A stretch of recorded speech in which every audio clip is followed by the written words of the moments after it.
ونستعينه ونستغفره ونعوذ بالله من شرور أنفسنا ومن سيئات أعمالنا من يهده الله فلا مضل له ومن يضلل فلا هادي له وأشهد أن لا إله إلا الله وحده لا شريك له وأشهد أن محمدا عبده ورسوله يا أيها الذين آمنوا اتقوا الله حق تقاته ولا تموتن إلا وأنتم مسلمون يا أيها الناس اتقوا ربكم الذي خلقكم من نفس واحدة وخلق منها زوجها وبث منهما رجالا كثيرا ونساء واتقوا الله الذي تساءلون به والأرحام إن الله كان عليكم رقيبا يا أيها الذين آمنوا اتقوا الله وقولوا قولا سديدا يصلح لكم أعمالكم ويغفر لكم ذنوبكم ومن يطع الله ورسوله فقد فاز فوزا عظيما أما بعد فإن خير الحديث كتاب الله وخير الهدي هدي محمد صلى الله عليه وسلم وشر الأمور محدثاتها وكل محدثة بدعة وكل بدعة ضلالة وكل ضلالة في النار. أعوذ بالله السميع العليم من الشيطان الرجيم. بسم الله الرحمن الرحيم. إنا أنزلناه في ليلة القدر وما أدراك ما ليلة القدر ليلة القدر خير من ألف شهر. وقال النبي صلى الله عليه وسلم من قام ليلة القدر إيمانا واحتسابا غفر له ما تقدم من ذنبه. سبحانك لا علم لنا إلا ما علمتنا إنك أنت العليم الحكيم. رب اشرح لي صدري ويسر لي أمري واحلل عقدة من لساني يفقهوا قولي رب زدني علما.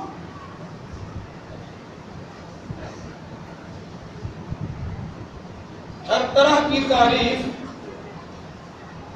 لائق و سزاوار ہے اس وحدہ لا شریک حکم الحاکمین کے لیے جس نے اپنے قدرت خاص سے ہماری تخلیق فرمائی،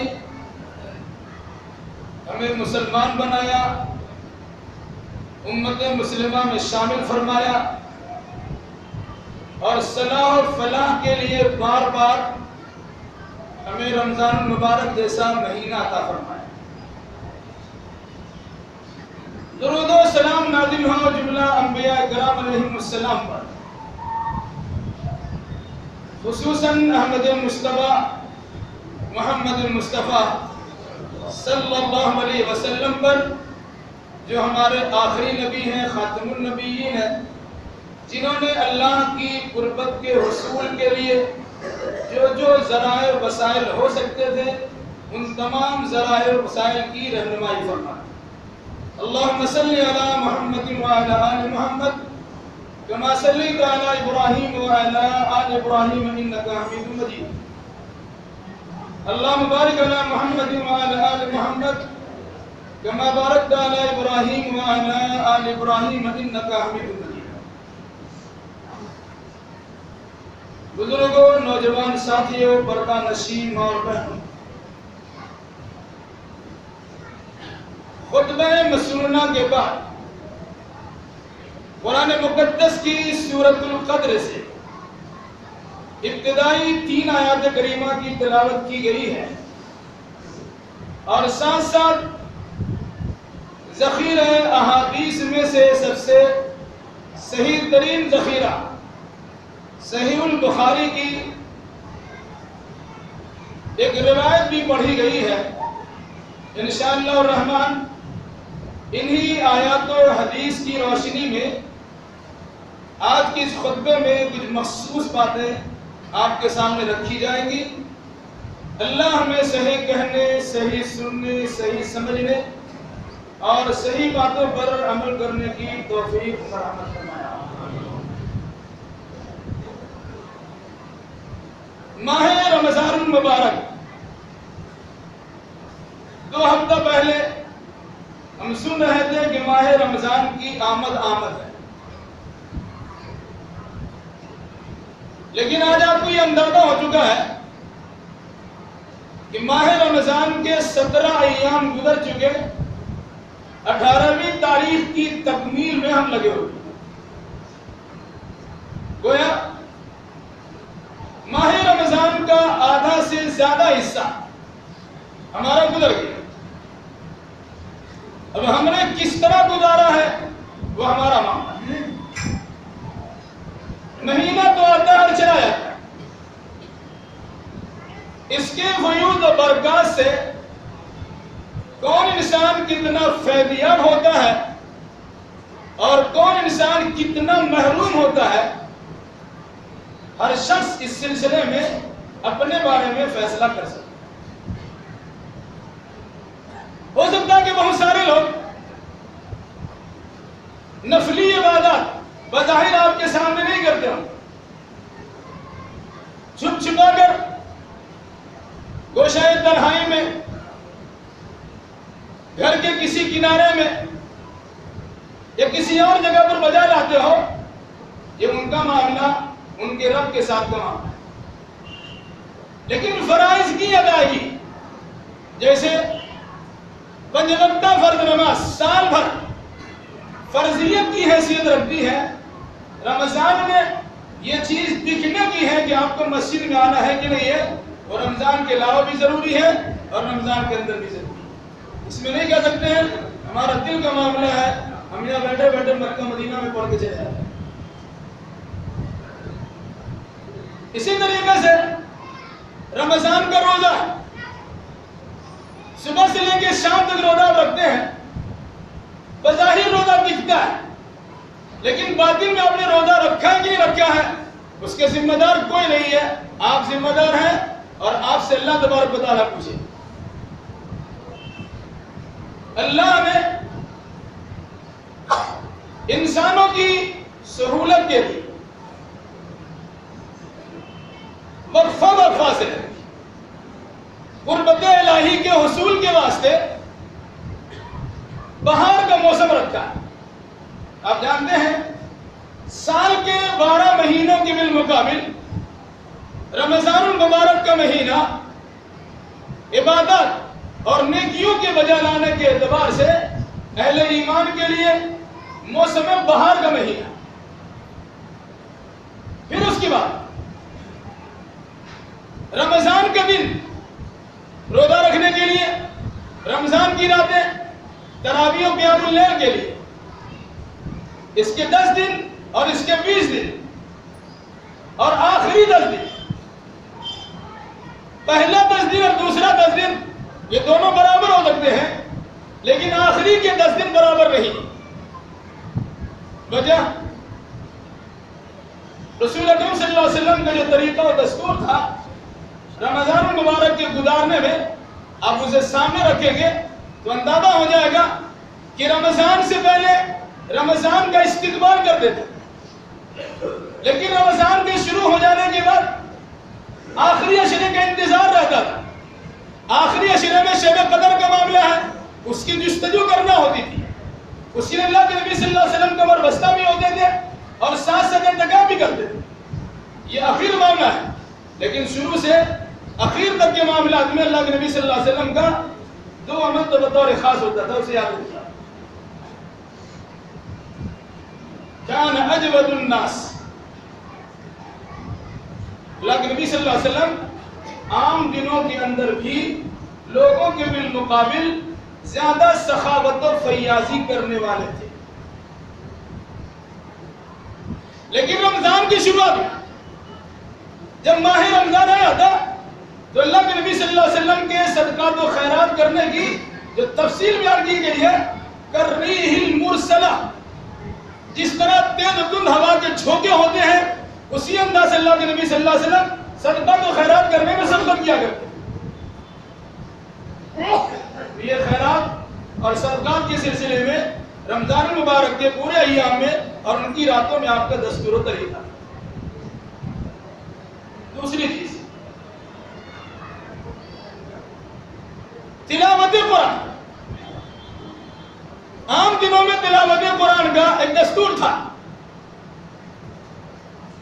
لیکن رمضان المبارک کی آمد پر اللہ کے نبی صلی اللہ علیہ وسلم کا جو خصوصی دستور تھا کہ ایک رمضان سے دوسرے رمضان تک کے درمیان میں قرآن کی جتنی آیتیں نازل ہو چکی ہوتی تھی، رمضان کے مہینے میں جبریل امین علیہ السلام کے ساتھ اللہ کے نبی صلی اللہ علیہ وسلم اس کا دور کرتے تھے۔ دور کا مطلب ہوتا ہے ایک مرتبہ آپ جبرائیل کو سناتے تھے اور ایک مرتبہ جبریل آپ کو سناتے تھے، تاکہ اندازہ ہو جائے کہ جبریل جو لوح محفوظ سے قرآن کو لائے ہیں اس میں کسی قسم کی کمی بیشی نہیں ہوئی ہے، اور جبریل نے جو محمد الرسول اللہ صلی اللہ علیہ وسلم کو پہنچایا ہے یہاں پہنچنے کے بعد اس میں کمی بیشی نہیں ہوئی ہے۔ باضابطہ سال بھر کا اس رمضان سے اس رمضان تک کے نزول شدہ آیات پر مشتمل جو چیز ہوا کرتی تھی، اللہ کے نبی صلی اللہ علیہ وسلم اور جبریل امین باضابطہ ایک دوسرے کے ساتھ دور کرا لیا کرتے تھے۔ مطلب کیا ہوا کہ کم از کم ایک مرتبہ تو رمضان کے مہینے میں قرآن سننا بھی چاہیے اور ایک مرتبہ رمضان کے مہینے میں قرآن پڑھنا بھی چاہیے۔ اس حدیث سے یہ چیز ہمارے سامنے واضح ہوتی ہے کہ ایک بار آپ سناتے بھی تھے اور ایک بار سنتے بھی، لیکن جس سال آپ کی وفات ہوئی ربیع الاول کے مہینے، اس سے پہلے جو رمضان اللہ کے نبی صلی اللہ علیہ وسلم کے سامنے آیا، اس رمضان میں اللہ کے نبی صلی اللہ علیہ وسلم نے قرآن مقدس کو 2 بار جبریل کو سنایا اور 2 بار جبریل صاحب نے سنا۔ مطلب کیا ہوا؟ ایسا احساس آپ کو لگا کہ شاید اس کے بعد ہمیں دوسرا رمضان ملنے والا نہیں، تو رمضان کی سعادتوں کے حصول کے لیے جس بنیاد پر رمضان کی فضیلت مسلم ہے، جو اللہ تبارک و تعالیٰ کی زبان فیض ترجمان سے نکلے ہوئے کلمات ہیں، کیوں نہ اسے سنا جائے اور کیوں نہ اسے سنایا جائے۔ اس مناسبت سے آپ نے 2 مرتبہ جبریل امین کو سنایا اور 2 مرتبہ جبریل صاحب نے سنایا۔ اس سے اندازہ ہوتا ہے کہ کم از کم ایک مرتبہ سننا سنانا تو چاہیے، اگر 2 مرتبہ سننا سنانا کر لیے تو بڑی اچھی بات ہے۔ یہ اللہ کے نبی صلی اللہ علیہ وسلم کا طریقہ رمضان سے متعلق بتایا۔ اب آگے بڑھیے، رمضان کے 20 ایام گزرے، رمضان کے 21 سے لے کے 29-30 تک کے ایام آئے، تو جس طرح رمضان کی آمد سے پہلے رمضان کا استقبال کرتے تھے، اس کی تیاریاں کرتے تھے، اسی انداز سے آخری اشرار کے شروع ہونے سے پہلے اللہ کے نبی صلی اللہ علیہ وسلم باضابطہ اس کی تیاریاں کیا کرتے تھے اور صحابہ کرام کو اس کی فضیلتیں بیان کیا کرتے تھے۔ تو کیا فضیلتیں یاد رکھیں؟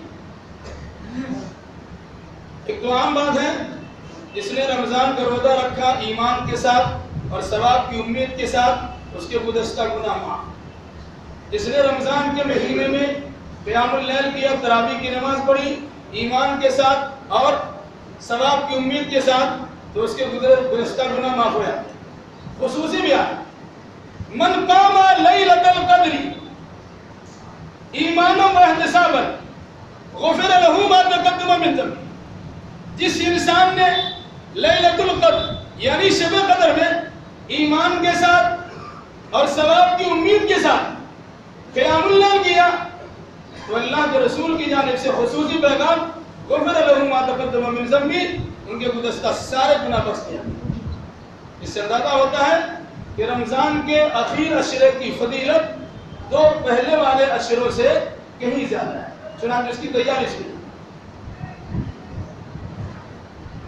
صحابہ کرام فرماتے ہیں یجتہد فی العشر الاواخر ما لا یجتہد فی غیرہ، حکم بات کہ رمضان کے آخری عشرے میں اللہ کے نبی صلی اللہ علیہ وسلم عبادت و بندگی میں اتنا زیادہ مجاہدہ اور محنت کیا کرتے تھے کہ اس سے پہلے اتنا مجاہدہ اور اتنی محنتیں نہیں کیا کرتے۔ گویا وہ تیاری کا تذکرہ ہے، تیاری کی شکل کیا ہوتی تھی اس کو بھی سنیے۔ رسول اکرم صلی اللہ علیہ وسلم کا فرمان، یہ آپ کے بارے میں صحابہ کرام نے آپ کا عمل نقل کیا ہے، اسے بخاری مسلم روایت ہے۔ اذا دخل العشر شق میزره وحیا لیلہ وایقظ اہلہ۔ جب لیا کرتے تھے، راتوں کو جاگ کر گزارتے تھے اور گھر والوں کو بھی جگایا کرتے تھے۔ کمر کسنا کیا مانا؟ کسی کام کے کرنے کے لیے کمر بستہ ہو جانا، تیار ہو جانا۔ انسان تیاری کب کرتا ہے؟ جب کام کرنا شروع کرنا چاہتا ہے اس سے پہلے تیاری کرتا ہے، پھر کام شروع ہوتا ہے۔ تو گویا شب قدر کے حصول کے لیے رمضان کے آخر عشرہ کی آمد سے پہلے اللہ کے نبی صلی اللہ علیہ وسلم کے تیاری کرنے کا سلسلہ شروع ہو جاتا تھا، اور اس کی شکل کیا ہوتی تھی؟ کمر کسنا، محاورہ ہے، پوری تیاری کرنے۔ اخیر عشرے کی تیاری اللہ کے نبی صلی اللہ علیہ وسلم اس سے پہلے کرتے، اور جو ہی اخیر عشرہ داخل ہو گیا کرتے کیا؟ احیا لیلہ وایقظ اہلہ، خود جاگتے تھے اور گھر والوں کو جگایا۔ اس جملے پہ بطور خاص توجہ دیجیے۔ رمضان کی اخیر عشرے کی فضیلتوں کے حصول کے لیے اللہ کے نبی صلی اللہ علیہ وسلم کی تیاری کچھ اس طرح ہوتی تھی، آپ تو کمر بستہ رہتے ہی تھے، ساتھ ساتھ اپنے گھر والوں کو بھی تیار رکھا دیتے، اور کمر بستہ ہونے کی شکل یہ ہوتی کہ رات بھر اللہ کی بندگی کرتے۔ تو بندگی کی شکل کیا ہو، پھر اس کی تفصیلات یاد رکھیے گا۔ رمضان کے اخیر عشرے میں اگر کوئی انسان اس کی فضیلتوں کو حاصل کر لیتا ہے گویا وہ سارے خیر و برکت کو پا لیتا ہے، اور جو انسان رمضان کے اخیر عشرے کے خیر و برکت سے محروم رہا تھا فقط یحرم الخیر کلہ، وہ سارے خیر و بلائی سے محروم ہے۔ اس خیر و برکت کے حصول کا ذریعہ اور طریقہ کیا ہو؟ اس میں دو چیزیں ہمارے سامنے، ایک تو یہ ہے شب قدر کی جستجو اور اس کی تلاش، اور دوسرا یہ ہے کہ شب قدر ہم تلاش کیسے کریں۔ سب لوگوں کے لیے ایسا کرنا ممکن نہیں، لیکن شب قدر کی تلاش کرنا تو ممکن ہے۔ وہ دو چیزیں کیا ہیں؟ ایک تو یہ ہے شب قدر کی تلاش، اور دوسرا شب قدر کی تلاش کے ذریعہ۔ وہ ذریعہ کیا تھا؟ عام رمضان میں اللہ کے نبی صلی اللہ علیہ وسلم بھی اعتکاف کرتے تھے،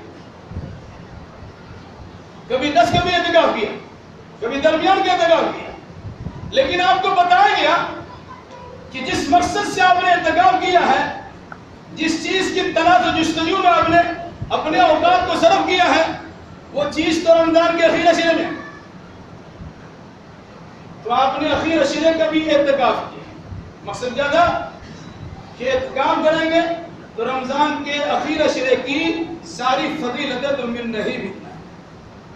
آپ کہیں گے ہم سب لوگ اعتکاف کریں گے، تو کہاں اعتکاف؟ سارے لوگ اعتکاف کرنا ضروری نہیں، لیکن یہ ہے کہ جو انسان اس کے لیے کوشش کرنا چاہے تو کوشش کر سکتا ہے۔ تو آپ نے کیا کیا؟ شب قدر کی جستجو کا ایک طریقہ یہ بنایا کہ رمضان کے اخیر عشرے کا آپ اعتکاف کر دیتے۔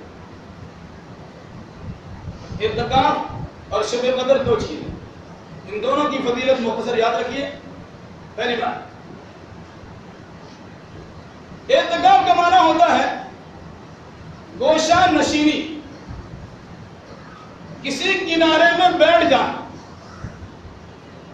سب طرف سے رشتہ ناطہ توڑ کر ایک جانب لو لگا کر کسی کنارے میں بیٹھ جانے کا نام اعتکاف ہوتا ہے۔ لیکن رمضان میں جب اعتکاف کا مسئلہ ہوگا اس کی تعریف یہ ہوگی کہ رمضان کے اخیر عشرے میں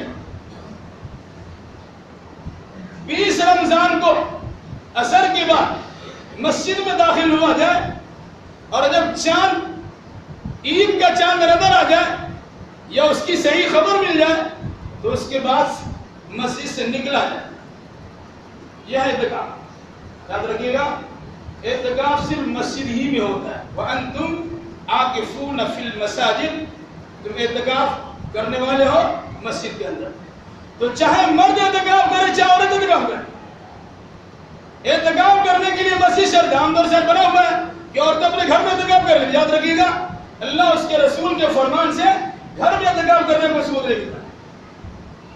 حضور صلی اللہ علیہ وسلم کے زمانے میں خاتون نے مسجد میں اعتکاف کیا. خود اللہ کے نبی صلی اللہ علیہ وسلم کے بعد ازواج مطہرات نے مسجد میں اعتکاف کیا. اعتکاف کے لیے مسجد شرط ہے. یہ الگ سی بات ہے. موجودہ دور میں اکثر و بیشتر مسجدیں عورتوں کو اعتکاف کرنے سے محروم کرتی ہیں. اس کے متولیان، صدر سیکریٹری اور کمیٹی کے افراد اس کے ذمہ دار ہیں. اگر وہ محروم رہتی ہیں اور اگر اللہ کے دربار میں آپ سے کوشش کروا دیا، سوال کروا دیا، تو اس کی ذمہ دار آپ ہو سکتے ہیں. اللہ علیہ وسلم. بہرحال تو اعتکاف مسجد میں ہے، وہ چاہے مرد کرے چاہے عورت ہے. عورت کے اعتکاف کرنے کے لیے کچھ شرائط ہیں. ان شرطوں کی مداد الگ ہے. اکیلے کی عورت اعتکاف نہیں کر سکتی ہے کہ کوئی ان کے ساتھ مسئلہ کھڑا ہوگا تو کون ان کی پریشانی کو دور کرے گا. اس لیے 2-3 عورتیں ہوں، پھر ان کا محرم بھی ان کے بغل آس پاس میں ہو، جس سے اگر کسی قسم کی سوالات اور پوچھنے سے لینا دینا معاملہ ہو تو وہ ذمہ داری سمجھے. وہ شرائط ہے، اس کی بدعت الگ سے. تو مرد اعتکاف کریں گے. اعتکاف کا مقصد کیا ہوگا؟ دنیا داری سے آپ نے اپنے آپ کو فارغ کیا. 360 دن میں سے 350 دن آپ نے جس طرح چاہا گزارا. صرف 10 دن اور 10 رات کے لیے اپنے آپ کو اللہ کی کسی مسجد میں وقف کر دیا. مقصد کیا ہے کہ ہم کاروباری بات نہیں کریں گے، لین دین کی بات نہیں کریں گے، خواہ مخواہ الجھنوں سے دو چار نہیں ہوں گے، ادھر ادھر کی گفتگو نہیں کریں گے، بکواس نہیں کریں گے، بات چیت نہیں کریں گے. بالکل کوئی ضروری بات ہوگی تو ضروری بات کسی سے کی جا سکتی ہے. یہاں تک کہ گھر کے افراد بھی اگر کسی ایمرجنسی میں مخصوص مسئلے میں مشورہ کرنا چاہے تو آپ کے گھر سے آپ کی بیوی بھی آپ کی مسجد آ کر آپ سے مشورہ کر سکتی ہے. تو بھی اللہ کے نبی صلی اللہ علیہ وسلم. لیکن یہ صرف مخصوص باتیں ہیں، عام باتیں نہیں. اعتکاف کا مقصد کیا ہوگا؟ تمام چیزوں سے کنارہ کشی اختیار کر کے اللہ کے گھر میں سے کسی گھر میں اس کے کسی کنارے میں اپنے آپ کو الگ تھلگ تمام لوگوں سے کر لے.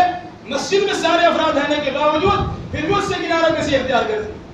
کسی نے پارٹیشن کیا جاتا، اسے گھیر دیا جاتا ہے کہ اپنا اکیلا میں کیا بیان کیجیے گا آپ اور کیا عبادت کیجیے گا، اللہ کیا منہ دکھائیے گا یا اللہ سے کیا بات کیجیے گا، رات و نیاز کی کیسی گفتگو ہوگی، کیسی دعا مناجات کریں گے، کیا کیا خدمتیں انجام دیں گے. وہ آپ کا معاملہ آپ کے رب کے ساتھ ہوگا. اس لیے پارٹیشن کیا جاتا ہے، پردہ گھیر دیا ہے. یہ اعتکاف یار سے بات ہے. ان 10 راتوں میں سے کوئی ایک رات وہ رات ہے جسے ہم شب قدر کہتے ہیں. اگر کوئی انسان کنارہ کشی اختیار کیا اور 10 رات اللہ کی خوب بندگی کیا، وہ رات نکل کے بھاگے گی کہاں؟ یاد رکھیے گا، اس رات کے تلاش کا حکم ہے. اس رات کی معلومات حاصل کرنا نہیں. آج ہی رات میں کوئی پہچان ایسا کچھ نہیں، ورنہ انسان عبادت ہی نہیں کرے. تو اللہ کے نبی صلی اللہ علیہ وسلم نے اس رات کی فضیلتوں کے حصول کے لیے باضابطہ اعتکاف کیا اور صحابہ کرام کو اور ازواج مطہرات کو، اپنے بیگانے کو باضابطہ اس کی تلقین کی ہے. عملی طور پر اس کا ثبوت بیان کیا ہے کہ رمضان کے اخیر عشرے سے اگر فیضیابی حاصل کرنا چاہتے ہو تو تیاری کرنے کے لیے تیار ہو. انسان تیاری کرے گا وہ ضرور فائدہ ملے گا. یہ اخیر عشرے سے متعلق تیار رہا معاملہ. شب قدر کی فضیلت وہ بھی مسلم ہے، کئی بار آپ کے سامنے بیان ہو چکا ہے. ہم اسے دہرانے کے لیے مناسب وقت بھی نہیں پاتے ہیں. مختصر اتنی بات یاد رکھیے کہ شب قدر تقدیر کو بنانے والی رات.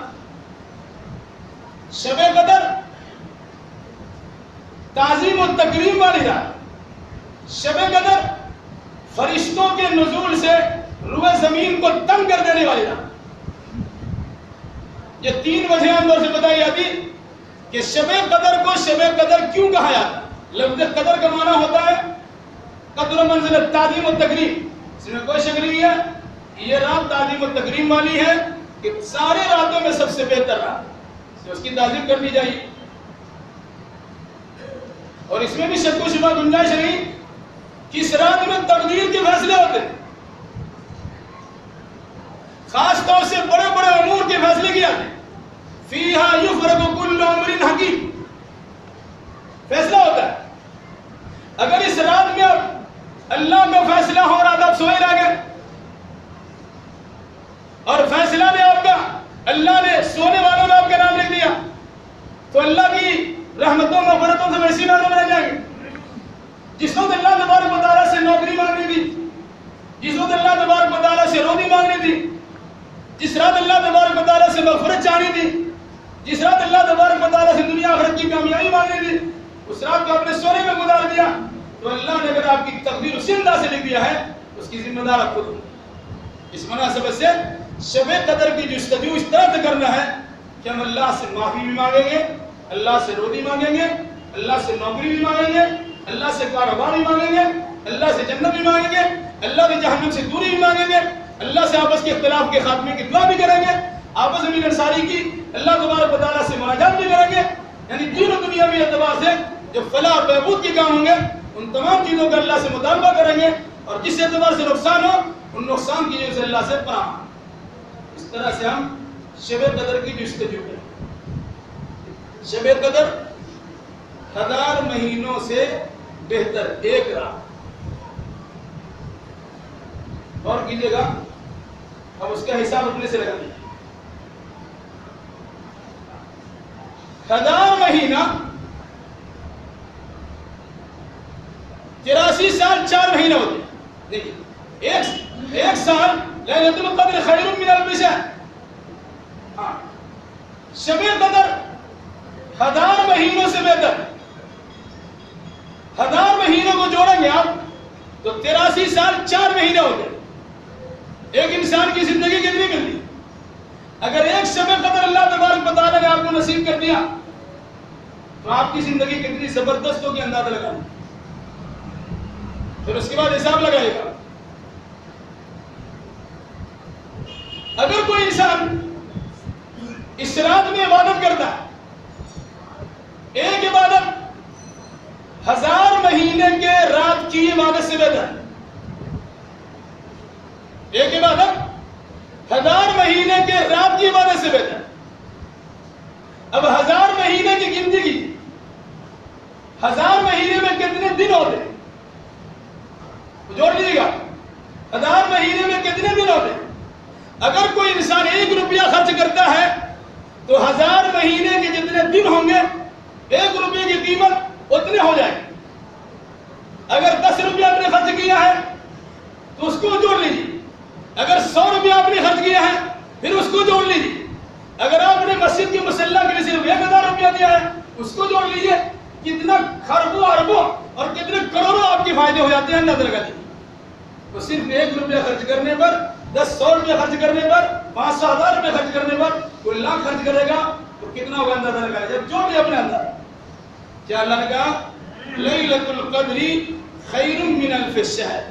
ایک مہینہ رمضان کی شب قدر ایک رات 1000 مہینوں سے بہتر. ایک رات 1000 مہینوں سے بہتر ہے. اگر ایک رات کی عبادت کی وہ 1000 مہینے آپ نے عبادت کی. اس عبادت کو ہم کس طرح بجانا ہے؟ اللہ کے نبی صلی اللہ علیہ وسلم نے اس سلسلے میں کوئی تفصیل بیان نہیں کی کہ یہ کام کرنا ہوگا, کوئی تفصیل نہیں. اس میں آپ نے کچھ معمولات اور مشمولات زندگی, اس میں آپ نے قرآن بھی پڑھا ہے, اس میں آپ نے قیام اللیل بھی کیا ہے, اس میں آپ نے سوالوں کا جواب بھی دیا ہے, اس میں آپ نے درس بھی دیا ہے, اس میں آپ نے کھانا بھی کھایا, اس میں آپ نے سحری بھی کھائی. وہ سب چیزیں بھی شامل. ایسا نہیں ہے کہ سب چھوڑ جاڑ کے بھوکا پیاسا رات کی طرح میرا دن کی طرح رات میں رہ جا. کیوں؟ شب قدر کا آغاز ہوتا ہے مغرب سے اور اس کا اختتام ہوتا ہے سحری کے ختم کے وقت میں. حتی مطلع الفجر, مغرب سے لے کے فجر تک. تو انسان بھوکا رہے گا رمضان میں, پھر دن میں روزہ کیسے رکھے؟ تو اگر رمضان کی راتوں میں اور بطور خاص شب قدر کے اہتمام کے ساتھ کھانے پینے کا بھی معاملہ ہوتا ہے, وہ اللہ کی عبادت سے دوری کا معاملہ نہیں ہوگا. انسان اگر کھاتا اس لیے کہ ہم طاقت و توانائی حاصل کریں گے اس میں بھی عبادت کا ثواب ملتا ہے. بات تو اللہ کے نبی صلی اللہ علیہ وسلم کا طریقہ تھا اس شب قدر کی تلاش کے لیے ایک تو رات بھر آپ جاگتے تھے, اس میں عبادت کرنا بھی, قرآن کی تلاوت کرنا بھی, قرآن کی تلاوت کی سماعت بھی وغیرہ تھا. اور اسی ساتھ ساتھ رات و دن کے لیے اللہ کے نبی صلی اللہ علیہ وسلم کا طریقہ اعتکاف کرنا. امت کے سارے افراد اس طریقے سے 10 رات جاگ نہیں سکتے تو اللہ کے نبی صلی اللہ علیہ وسلم نے سہولت فراہم اور کہا کہ شب قدر تو کوئی ایک رات ہے، 10 رات نہیں، کوئی ایک رات ہے. اس ایک رات کی تلاش میں انسان 10 رات بندگی کرتا ہے. جب 10 رات بندگی کر لے گا تو ملنا ہی ملنا ہے. لیکن امت پر آپ نے شفقت کے پیش نظر کہا تحروا لیلۃ القدر فی البدء من عشر الاواخر من رمضان. رمضان کے آخری عشرے کی تاخیر راتوں میں شب قدر کو تلاش کیا. مراد 21ویں 23ویں 25ویں 27ویں اور 29ویں راتوں کو شب قدر کی جستجو اور تلاش کیا.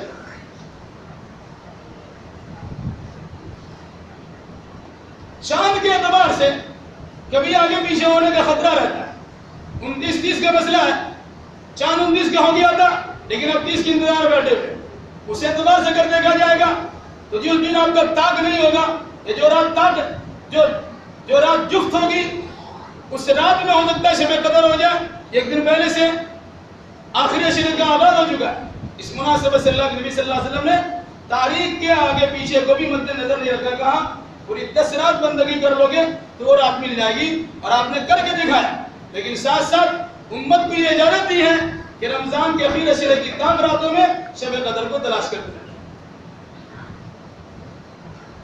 اب اگر کوئی انسان شب قدر کی جستجو میں لگا، مائی عائشہ رضی اللہ تعالیٰ عنہ نے سوال کیا اگر میں اس رات کو پاؤں تو کیا کروں؟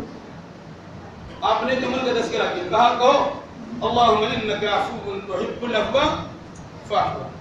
اے اللہ تو سراپا معاف کرنے والا ہے اور معاف کرنے کو پسند بھی کرتا ہے. فاعف عنی، مجھے بھی معاف کرنا. حضرت عائشہ بڑی گنہگار عورت تھی. کیوں اللہ کے نبی سے دعا سیکھی؟ آج کہتے ہیں گناہگار لوگ دعا مانگے، ہم تو گناہگار نہیں. بات صدیقہ کائنات جس کی طہارت کی گواہی اللہ تبارک و تعالیٰ نے دی، جن کی صفائی ستھرائی کا اعلان قرآن نے کیا، وہ صدیقہ کائنات اللہ کے نبی صلی اللہ علیہ وسلم سے شب قدر میں پڑھی جانے والی دعا سیکھتی ہے. آج بڑی بڑی خاتون، بڑے بڑے گھرانے کی خاتون، ان کو فرصت نہیں ہے. یہ تو مولوی ملا کا کام ہے، یہ دعا پڑھنا پڑھانا یہ تو کمزور لوگوں کا کام ہے. وہ جو مدرسے چلاتے جو مسجد میں رہتے ہیں، ہم کو تو ٹھاٹ باٹ کے ساتھ رہنا. میرے بھائی یاد رکھیے گا، پوری دنیا کی ساری دولتیں مل جائیں وہ صدیقہ عائشہ کے پاؤں کے دھول کے برابر نہیں ہو سکتی ہے. وہ مائی عائشہ اللہ کے نبی صلی اللہ علیہ وسلم سے دریافت کرتی ہے یا رسول اللہ اگر یہ رات مل جائے تو ہم کیا کریں؟ تو آپ نے اسے دعا سکھلایا. کہا اس طرح دعا پڑھو اللہم انک عفو تحب العفو فاعف عنی. مرد بھی عورت بھی یہ دعا بار بار پڑھیں گے جس کے ذریعے سے انسان کی خطاؤں کی تلافی ہو جائے اور ان کے گناہوں کی معافی ہو جائے. رہا مسئلہ اعتکاف کا. اعتکاف اور شب قدر یہ دونوں کو ایک دوسرے کے ساتھ شامل کرایا گیا جس کا حصہ آخری عشرہ سے جڑا ہوا ہے. اعتکاف 10 رات دن کا ہے، شب قدر 10 رات میں سے کوئی ایک رات ہے. 10 میں سے 5 راتوں میں سے کوئی ایک رات تو ضرور ہے. 5 رات نہیں ہے لیکن 5 رات میں سے کوئی ایک رات آپ کو معلوم نہیں ہے. اگر کسی کو معلوم کرا دیا جاتا تو ایک رات کر کے چھوڑ دیتے. حدیث یاد رکھیے، اس میں اللہ کے نبی صلی اللہ علیہ وسلم کا فرمان ہے کہ شب قدر کو متعین کر دیا گیا تھا اور مجھے بتا دیا گیا تھا کہ فلاں رات شب قدر ہے. میں گھر سے نکلا، مسجد میں جا کے تم صحابہ کرام کو بتانے چاہ رہا تھا کہ دیکھا فتلہ فلان و فلان، آپس میں 2 آدمی لڑ رہے تھے. آپ نے کیا کیا؟ ان دونوں کا جھگڑا ختم کرنے میں مشغول ہو. اور اس وقت آپ کے ذہن سے شب قدر کی تعین کا علم اٹھا لیا اور آپ نے فرمایا شاید اس میں تمہارے لیے بہتر ہو اور فلاں رات میں تلاش کر لیا. لیکن جھگڑا اور اختلاف کی نحوست سے شب قدر جیسی عظیم نعمت سے انسان محروم رہ گیا. اور انسان سمجھتا ہے جھگڑا کر لیں گے تھوڑی پڑھائی کا اظہار کر لیں گے بڑا ہو جائے گا, لیکن بہت بڑی محرومی کے ذریعہ بنے. دوسری بات, اگر کسی کے سامنے جھگڑا ہوتا, بہت سے لوگ دیندار ہیں, ارے وہ لڑتا ہے, لڑنے تو ہم کو سکھا لینا دینا الگ ہے, اللہ کے نبی سے بڑے دیندار آپ نہیں ہیں. جب ان کے سامنے کوئی لڑ رہا ہے تو اللہ کے نبی صلی اللہ علیہ وسلم نے مسجد میں جانے سے پہلے ان کی لڑائی ختم کرنے کی کوشش کی ہے. اندازہ لگائیے کہ کتنی اہمیت ہے لڑائی ختم کرنے کا. یا تو آگ لگانے کا کام کرتے ہیں, سلگانے کا کام کرتے ہیں, بجھانے کے بجائے الجھانے کا کام کرتے ہیں, ایک دوسرے کی غیبت کر کے ان کے خلاف برگلانے کا کام کرتے ہیں. اللہ ایسے لوگوں کو نیک سمجھ کی توفیق دے. اور اس سے ہم کیا کہہ سکتے ہیں میرے بھائیوں, تو اس اختلاف کو دور کرنے میں اللہ کے نبی صلی اللہ علیہ وسلم سے شب قدر کی تعین کا علم اٹھا لیا. پھر آپ نے فرمایا فلا تم کر دے. گویا رمضان بہتر مہینہ, رمضان کا آخری عشرہ, تینوں عشرہ میں بہتر عشرہ, رمضان کے آخری عشرے کی طاق رات, عام راتوں سے بہتر رات, اور وہ رات جس میں شب قدر ہو جائے یقیناً تمام راتوں میں سب سے بہتر رات ہے, جس کی فضیلت قرآن نے بیان کی ہے. لیلۃ القدر خیر من الف الشہر, 1000 مہینوں سے بہتر ایک رات. اب ایک حدیث سماعت کیجئے اور بات کریں. بہت مشہور حدیث ہے, کئی بار بیان ہو چکی. چونکہ رمضان کے ایام آتے گئے چلے آتے ہیں, 18ویں تاریخ کی تکمیل میں لگے ہوئے. شروع میں یہ بات آئی تھی, جس نے رمضان کا روزہ ایمان کے ساتھ اور ثواب کی امید کے ساتھ یا ایمان کے ساتھ اور محاسبہ عقیدہ و اعمال کے ساتھ رمضان کا روزہ رکھا اور اس کے رات میں قیام اللیل کی, تو اس کے گزرے ہوئے سارے گناہ بخش دیا. گویا ہر رات یا ہر دن ہماری زندگی میں ایک نئی تبدیلی آنی چاہیے. ایک روزہ رکھا اس کا اتنا فائدہ, دوسرا رکھا اس کا اتنا فائدہ, تیسرا رکھا اس کا اتنا فائدہ. جیسے جیسے ایام گزرتے جائیں گے آپ کو ویسے ویسے فائدہ ہونا چاہیے. اگر فائدہ مل گیا تو الحمدللہ, اور اگر نہیں ملا اور یوں ہی ہمارا رمضان گزر گیا تو کتنی بڑی محرومی ہوگی. حدیث سنیے اور بات سنیے. بہت مشہور حدیث. ایک بار اللہ کے نبی صلی اللہ علیہ وسلم مسجد کے منبر پہ چڑھے, ایک پہ, دو پہ اور تینوں پہ قدم رکھتے آپ نے کیا کہا؟ آمین آمین آمین. مختصر بات یاد ہے. صحابہ نے بعد میں دریافت کیا رسول اللہ کی نئی بات ہے کہ کبھی تو ایسا بولتے نہیں تھے, آپ منبر پہ چڑھتے 3 بار آپ نے آمین کہی. نے کہا وجہ تھی 3 شخصوں کے لیے, یاد رکھیے گا, وہ رمضان کا مہینہ بھی ہو, مسجد نبوی بھی ہو, منبر رسول بھی ہو, رسول کی موجودگی ہو اور جبریل امین کی بددعا ہو. کتنی سنگینی ہوگی اندازہ لگا لیجیے. عام انسان بددعا کرتا ہے, کیا کسی کی بددعا سے بچے, کسی کے ہائے مت لو, کرتے ہیں نا. عام انسان بددعا کرتا ہے تو ڈرتے ہیں, اور عام جگہ میں بددعا کرتے تو لڑے جاتے ہیں. رمضان میں بددعا کی جائے, مسجد نبوی میں بددعا کی جائے, منبر رسول کے قریب بددعا کی جائے, فرشتوں کا سردار بددعا کرے اور نبیوں کے سردار اس دعا کی قبولیت کے اللہ کی بارگاہ میں آمین کے نذرانہ پیش کرے, کیا اس بددعا کے قبول ہونے میں ذرہ برابر سب کچھ گنجائش ہوگی؟ نہیں ہوگی. کیا بددعا تھی؟ یاد رکھ لیجیے, اگر آپ کے اندر خرابی ہے تو اللہ کے واسطے دور کیجیے. ایک بددعا تو یہ تھی, من ادرک رمضان فلم یغفر لہ, جس نے رمضان کا مہینہ پایا پھر بھی اس کی مغفرت نہیں ہو سکتی. رمضان اسی لیے آتا ہے کہ مغفرتوں کے دریا میں نہا لیجیے, رحمتوں کے سمندر میں غوطہ لگا لیجیے, بخشوا لیجیے اللہ تبارک و تعالیٰ سے اپنی خطاؤں کو.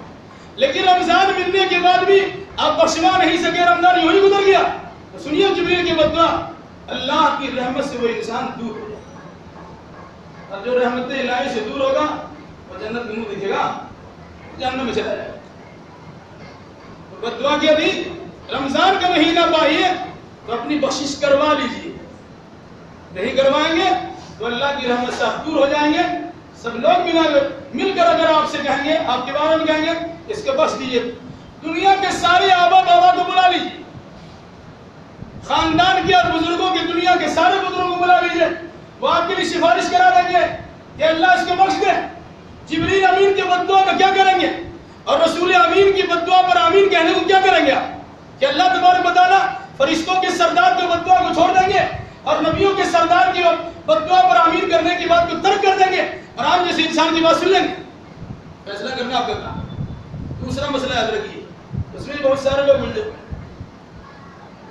جس نے ماں باپ کو پایا یا ان دونوں میں سے کسی ایک کو پایا، اپنے ماں باپ کی خدمت کر کے کوئی انسان اپنے آپ کو جنتی نہیں بنا لیا، وہ انسان بھی اللہ کی رحمت سے دور ہے۔ آج ماں ترس رہی ہوتی ہے، ماں کا کلیجہ پھٹتا ہے۔ اب دوسروں کے ساتھ کس طرح زندگی گزارتے ہیں اپنی ماں سے پوچھئے۔ 10 روپیہ 20 روپیہ کے لیے وہ انسان، وہ ماں ترستی رہتی ہے، لیکن آپ بیویوں کے ساتھ میں یا اپنے رکھیل کے ساتھ میں یا اپنے دوست احباب کے ساتھ میں یا اپنے معشوقہ اور محبوبہ کے ساتھ میں وہ حرکتیں کرنے کے لیے تیار ہوتے ہیں کہ جہاں کنگال بن جاتے سارے پیسے آپ کے لٹ کے چلے جاتے ہیں، لیکن گھر کے لوگ اور بطور خاص اگر ماں سے 10 روپے 20 روپے کا مطالبہ کرتی ہے تو آپ کے چہرے پر ہوائیاں اڑنا شروع ہو جاتی، آپ کا چہرہ دھواں بن جاتا ہے۔